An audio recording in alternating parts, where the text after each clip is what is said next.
Hello, my dear learners. We all know the basic rules: A before consonant sound and before vowel sound. But wait, English has some smart exceptions that even fluent speakers sometimes miss. So today, let's clear all confusion about article exceptions.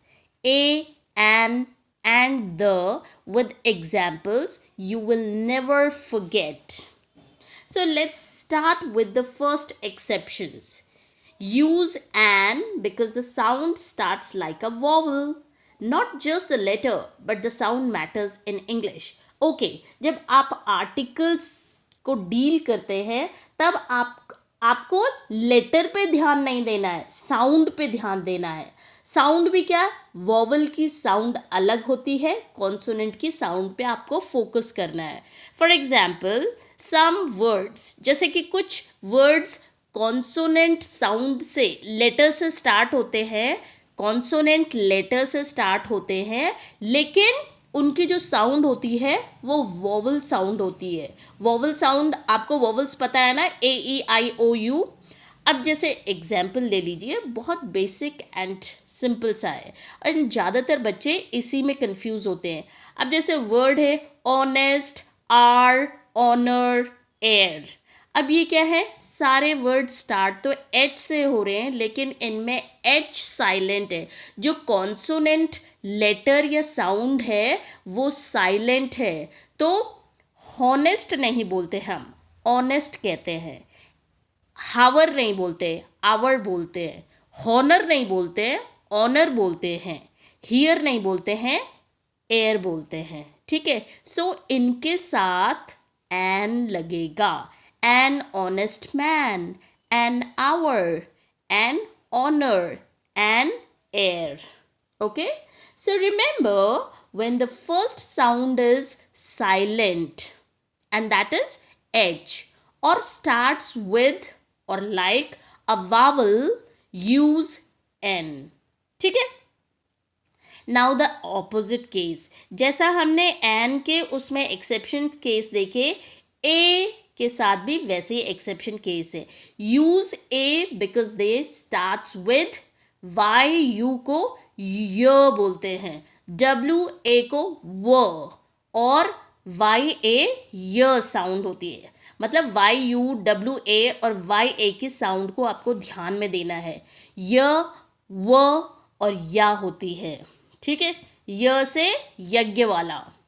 Even though they start with vowel sound, कुछ शब्द ऐसे होते हैं जो vowel sound से start, letter से start होते हैं लेकिन वो कॉन्सोनेंट साउंड करते हैं. अब इसको देख लीजिए, मतलब यहाँ पर आप हमेशा अटकते हैं जनरल पीपल जिनको ये रूल्स नहीं पता होते. University, union, one, European, use.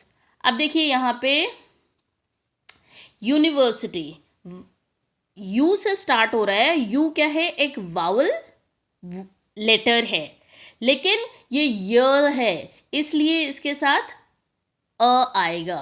University, य, यूनिवर्सिटी, यू है ना. फिर यूनियन, अगेन अ यूनियन, य से शुरू हो रहा है.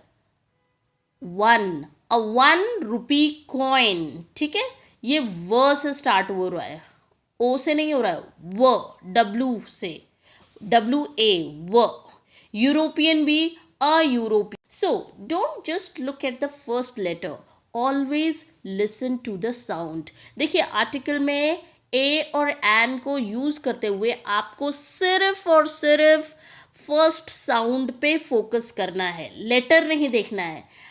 लेटर क्या है, वो कॉन्सोनेंट भी हो सकता है लेकिन वो वॉवल में काउंट होता है, उस पर एन यूज होगा. तो वही वाइस वर्सा आपको रूल अप्लाई करना है. अब देखिए, now let's talk about the. A और एन का अगर क्लैरिटी हो गई है तो द पे आगे बढ़ते हैं. Now let's talk about the most used article but often the most confusing too. ठीक है, सबसे ज़्यादा हम द का यूज़ करते हैं लेकिन यहाँ पे भी एक्सेप्शन है और कन्फ्यूजन होती है जब हम उन एक्सेप्शंस को यूज़ करते हैं. We use the when we talk about something specific or one of its kind. ठीक है, जब हम किसी, तभी तो उसको डेफिनेट आर्टिकल कहा गया है. ए और एन क्या है, इनडेफिनेट आर्टिकल है, जो मतलब किसी भी चीज़ पे यूज़ की जा सकती हैं, जो डेफिनेट नहीं होती है. For example the sun, the moon, the sky, ये क्या है, एक स्पेसिफिक चीज़ें हैं जो वन ऑफ इट्स काइंड है. अच्छा, द जो डेफिनेट आर्टिकल होता है उसका जब कंट्री पे यूज़ करते हैं, कंट्री के नेम के साथ यूज़ करते हैं, तो उसमें कुछ एक्सेप्शंस होते हैं. जैसे कि some countries use the before their names, मतलब वो ऑफिशियली एडेड होता है. And some are specially when they represent a group, union और कलेक्शन ऑफ स्टेट्स. ठीक है, जैसे हम एग्जाम्पल में देखते हैं द यूनाइटेड स्टेट्स. अब द क्यों लगता है यूनाइटेड स्टेट्स में, because it means a group of united states, मतलब कुछ स्टेट्स को जोड़ के एक ग्रुप बना के उनको एक कंट्री के रूप में पेश किया गया है, तो उसे हम द यूनाइटेड स्टेट्स कहते हैं. द यूनाइटेड किंगडम क्या होता है, अ यूनियन ऑफ 4 कंट्रीज. जो हमारे यूनाइटेड किंगडम है वो 4 कंट्रीज को मिला के एक यूनियन बना हुआ है. वैसे ही the United Arab Emirates, again a group of emirates. ठीक है, एंड इवन द नीदरलैंड्स. अब देखिए, नीदरलैंड का मतलब तो लो लैंड्स होता है, लेकिन द नीदरलैंड में ऑफिशियली पहले से ही जुड़ा हुआ है.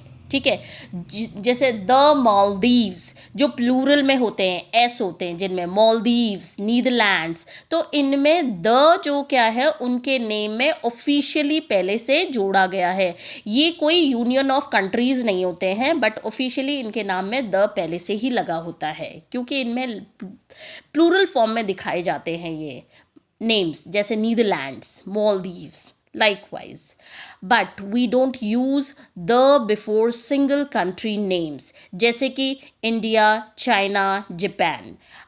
अब इसका कारण है because these refer to individual state, not a group. ये कोई ग्रुप ऑफ कंट्रीज नहीं है, ये इंडिविजुअल नेशंस हैं. Use the when the countries name shows a union, collection और प्लूरल आइडिया, जैसे Netherlands. Otherwise, just say the name. No, the is needed to be added. And that's your quick grammar secret. The depends on the meaning, not just the name.